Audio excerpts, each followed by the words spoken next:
Hey guys, welcome back. If you're new here, my name is Becca and today I have my October wrap up.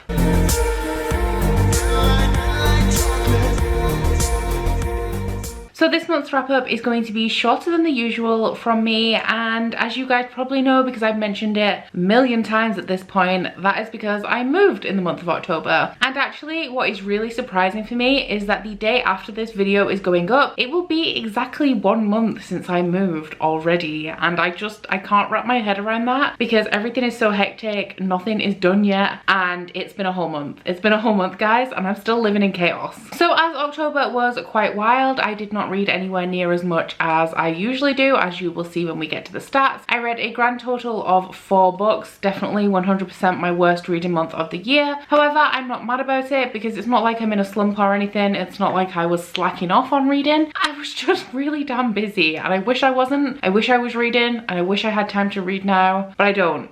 And it's really upsetting. So getting straight into the wrap up, we will start off with the stats. And in the month of October, I read a grand total of 1,968 pages, which breaks down to an average of 63.4 pages per day, which is significantly less than my usual. For the star ratings, we had 1 3-star read, 2 4 stars, and 1 5-star, which breaks down to an average of 4 stars per book. For the demographics, I read 3 adult books and 1 young adult. For the formats, all 4 were physical reads. For the genres, we had 2 fantasies, 1 thriller and 1 dystopian. And for the places where we sourced these books from, all 4 were from my own TBR that existed before the start of 2019. So as usual, we will be reviewing these books in chronological order, and the first book that I finished in October, I actually only finished in October. I read the majority of this in September, and that was A Feast for Crows by George R.R. Martin. As you guys probably know, I am hosting a read along for this series. We just have 1 book left to go, which is A Dance with Dragons that I'm already partway through. But this is the 4th installment of the A Song of Ice and Fire series, which is an epic adult high fantasy series that the TV show Game of Thrones is based on. Now, I always struggle to give a synopsis of this series because everything that kind of happens in the series is kicked off by a big pivotal event that happens at the end of book 1. So to tell you what the series is really about, I have to spoil book 1, which I'm obviously not going to do. But this is essentially a very political high fantasy series. There are elements of magic in here. There are also dragons. The types of magic in this series all vary. So we have kind of nature magic, and then we also have wights, and then there is also magic that is invoked by calling on various gods or goddesses. However, the main of this series is a political fantasy, as we mainly follow the high houses of Westeros as they fight for control of the country.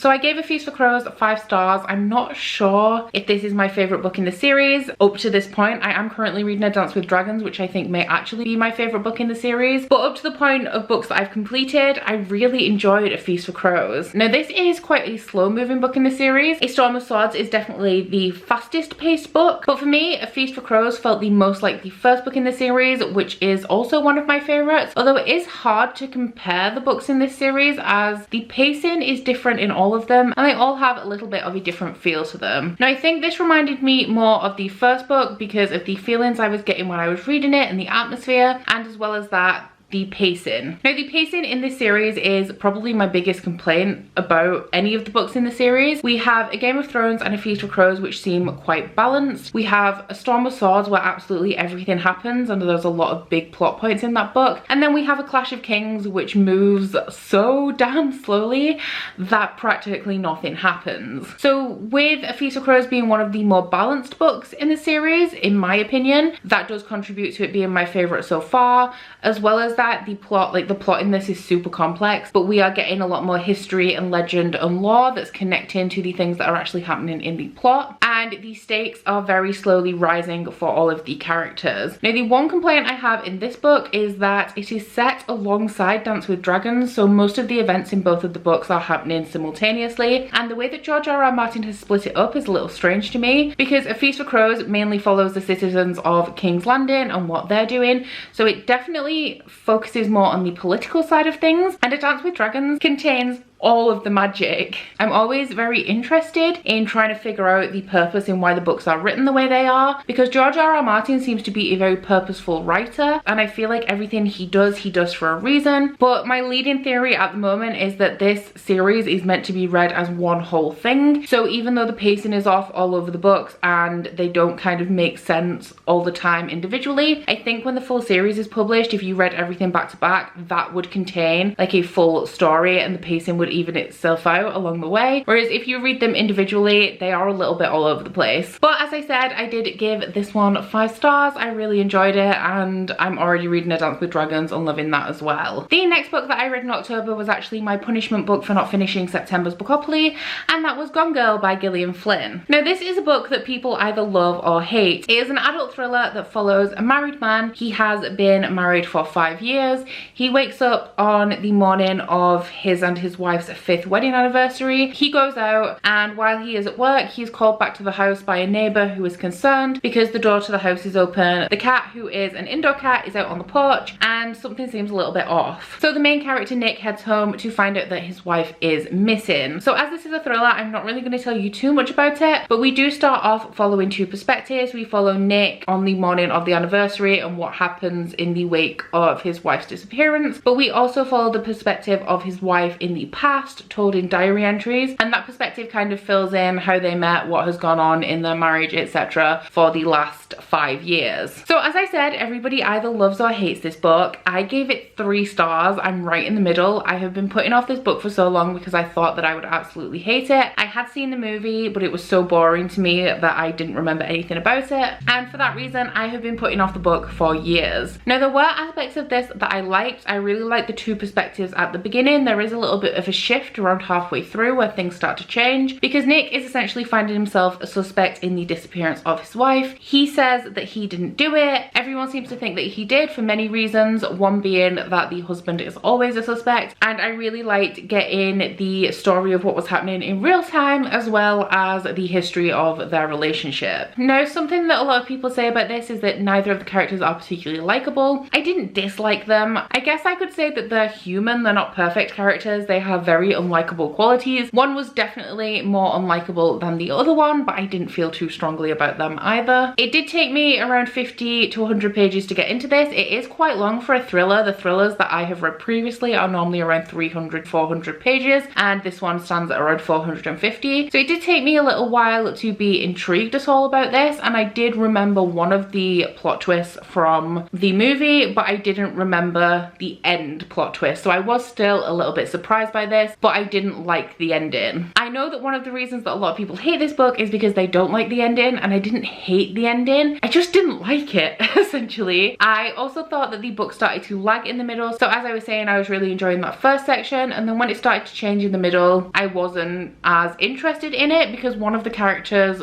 was suddenly a lot less interesting, and I was enjoying their perspective the most. So as I said, I gave this 3 stars. I did like it, and I liked it a lot more than I expected to, but it didn't absolutely blow me away, and I will be unhauling this, not because I don't like it, but just because I don't keep thrillers when I've read them. The next book that I completed was The Language of Thorns by Leigh Bardugo. This is a companion to the Grishaverse, I guess. You don't have to read the Grishaverse to read this, but it does contain some of the fairy tales of the Grisha world. So I buddy read this with Jade from JD Ray Reads. Jade and I have been buddy reading the entire Grishaverse, and because I was moving in October, instead of reading Crooked Kingdom, we decided to read Language of Thorns because it is significantly shorter than Crooked Kingdom is, and as well as that, it is a collection of fairy tales, so we could kind of just read one story a day. So this is a young adult collection of fairy tales, but I do think that it could be read to children. There are a few dark topics in here, so maybe read it to older children or let older children read it. But I think that the fairy tales in this were both unique and also drew on a lot of the things that we are familiar with about fairy tales.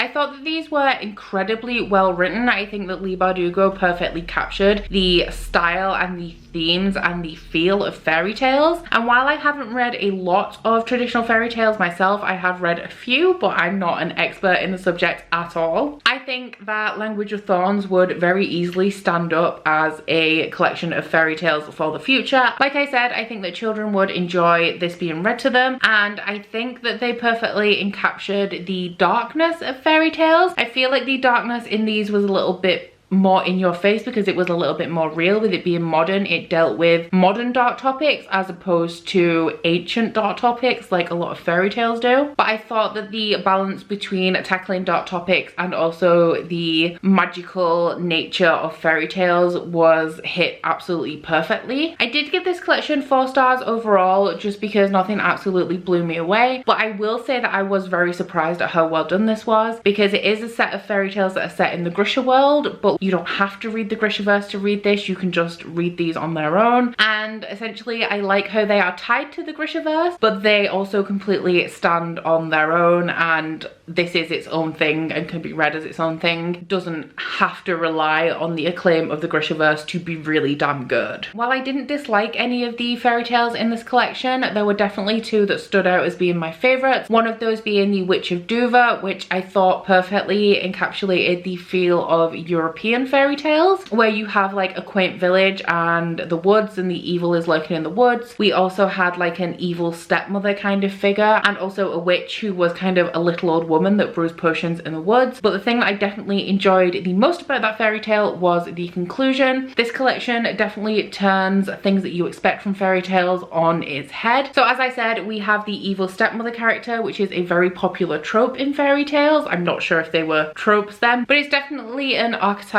that we see throughout fiction even today that does come from things like fairy tales. And I liked how the portrayal of those characters were turned on their heads and things weren't quite as you expected. The Witch of Dover was also one of the fairy tales in here that dealt with some darker topics. There were themes of sexual abuse. I really liked how they were handled and how sinister that story was overall. The second one that I really enjoyed was the last one in the collection, which was called When Water Sang Fire, which was the longest one by far, over 100 pages. And I have not read Hans Christian Andersen's The Little Mermaid, but I have read The Sea Witch by Sarah Henning. Both The Sea Witch and When Water Sang Fire tell the origin story of Ursula. So I don't believe that the Sea Witch in Hans Christian Andersen's Little Mermaid is actually called Ursula, but we know her as Ursula from the Disney movie. Essentially, the gist is that Ursula was not always an old bitter sea witch, and she was just a normal person once. And both Sea Witch by Sarah Henning and When Water Sang Fire tell the story of how she got to be Ursula. Now, I didn't really like Sea Witch by Sarah Henning. I thought that the story was kind of flat and lacked a lot of complexity, but I absolutely loved When Water Sang Fire. And considering When Water Sang Fire told that entire story in 120 pages, as opposed to the Sea Witch, which is over 300, and did a much better job, I was absolutely blown away at just pretty much every way that story was told. So overall, as you can probably gather, I really love this, and I would definitely recommend this regardless of whether you are attached to the Grishaverse or not. And then the last book that I read in October was The Bone Season by Samantha Shannon. This is the first book in the Bone Season series, and this is also a reread for me. I read this as I am participating in the Bonathon, which is a read along for the 3 books that have been published in the series so far, that is hosted by Ashley from A Frolic Through Fiction. I am also co-hosting the live shows for this. We're doing a live show every month. The live show for the Bone Season has just been. I will link it in my description box if you'd like to check it out. But we are essentially reading 1 book in the Bone Season series every month, with the Bone Season being October, the Mime Order for November, and the Song Rising for December. And then sometime at the beginning of next year, I believe the 4th book is going to be released, which I am very excited for. So before I get into the synopsis, etc. for my wrap up of this book, I would like to say that I do class this book as adult. It is sold as adult in the UK. I know there is sometimes some confusion when I say that this is adult, but I go off where it is placed on the UK market, as I do live in the UK, and this is an adult fantasy over here. So the Bone Season is a very complicated mix of genres. I have it down as dystopian, but there are definitely several genres in here. It doesn't fit into any one box. It's set in a dystopian London, but it has fantasy elements. There are also elements of science fiction, which is debatable how much science fiction and how much fantasy, which,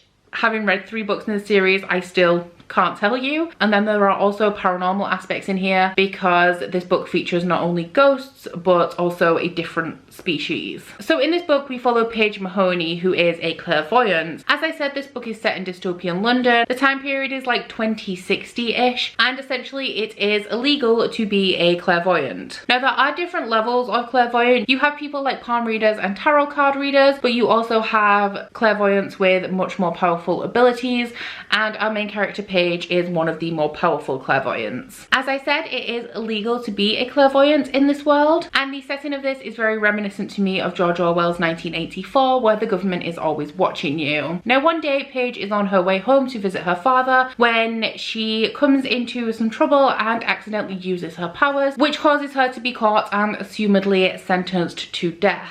However, she isn't sentenced to death. She is captured and taken away to another location where there are a lot of things going on that aren't technically spoilers, but the first time I read this book, that whole aspect of the plot completely took me by surprise, so I kind of like to leave my synopsis there. So, this book is very complicated. I love this book. I gave it 4 stars upon reread. I don't remember what I gave it the first time around, but it was either 4 or 5 stars. You are completely thrown in at the deep end in this story. There is slang and jargon. There's terms that are associated with the clairvoyance powers and also the world, and none of this is really explained to you.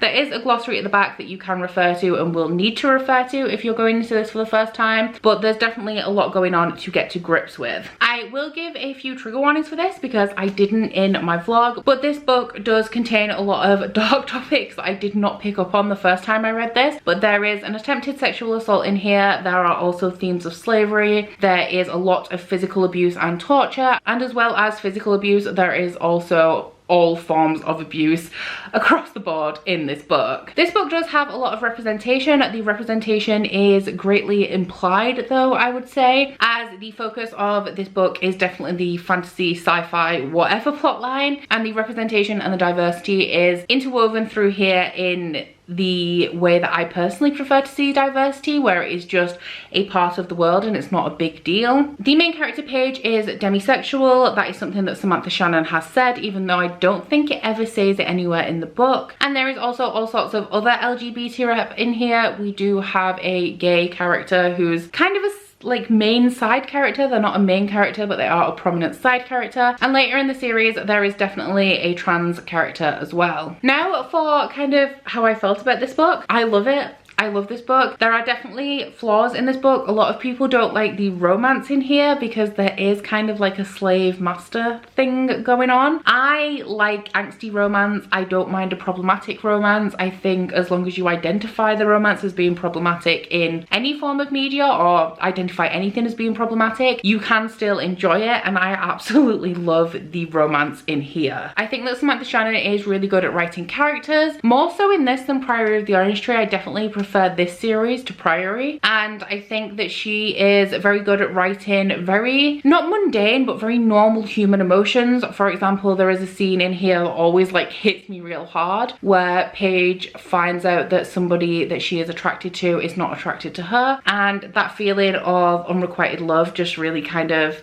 that's the whole scene is just really emotionally powerful, and I think that that kind of thing is what Samantha Shannon is really good at writing. However, this was Samantha Shannon's first book, and I believe that she wrote it when she was 19, so it is not a perfect book writing wise. I have read all of the books that she's published, and I know that her writing definitely excels and improves over time, but I definitely found with this book that there is a lot of telling and not showing, and a lot of the backstory of all of the characters was told in flashback. Now an example of this is that Paige is part of a notorious and powerful criminal gang, and we get to meet them and learn about them and learn about the relationship that Paige has with all of the members through flashback. They are absent for a large part of this book, but there are a hell of a lot of flashbacks in here that kind of fill in the gaps of who they are, what they do, and how Paige feels about each of them. It can also be a little bit info dumpy just because this world is so entirely complex that for the first 100 pages or so, definitely me. There is a lot of information. It is pretty much all told in flashback. We all have these flashbacks where a whole lot of information is kind of just dumped on us, and I'm somebody who doesn't really mind an info dump in a series, and I don't normally really notice when an author tells instead of showing, but I feel like in this book it was done a little bit clunkier than I have seen previously, and I definitely noticed it. But as I said, I did give this book 5 stars, so my reading of it was overall very positive. I think that this is a very compelling story. The first 100 to 150 pages can definitely be a bit of a struggle, especially if you are reading it for the first time, because it just throws you right in there. But I think when you start to get to the midway point and all through the end, this book is definitely a page turner. The romance is like real good to me. A lot of people don't like it, and I understand why, and I get it, but I really like the romance in here, and I think that the plot is very compelling. So those are the 4 books I have read in October. Honestly, I'm filming this on the 9th of November, and it's currently not looking like my November wrap up is gonna be any bigger than this one, which is sad because I want to read all of the books, and I'm still watching like a fair amount of booktube, and that's making me want to read all of the books. I have a very full TBR this month, and I want to read like 90% of the books that I have on that TBR, even though Bookopoly was completely random. I just have other stuff to do, and it's making me sad. It's making me sad, guys. But that is it for my October wrap up. Please let me know if you have read any of these books and what you thought about them. Did you agree with me? Did you not? Do you like the romance in the Bone season, or are you one of the people that don't like it? But please also don't forget to like this video if you liked it, and subscribe if you want to. If you head to my description box, you'll find a link to my Goodreads, Instagram and Twitter if you'd like to follow me on any of those, as well as link to my Bookish body butter and candle website, the Instagram for that, and a 10% off discount code. But that's it from me today, guys. Bye! Oh, you bite your friend like chocolate. You say you will go where nobody knows, with guns hidden under our petticoats. We're never gonna quit it, no, we're never gonna quit it, no.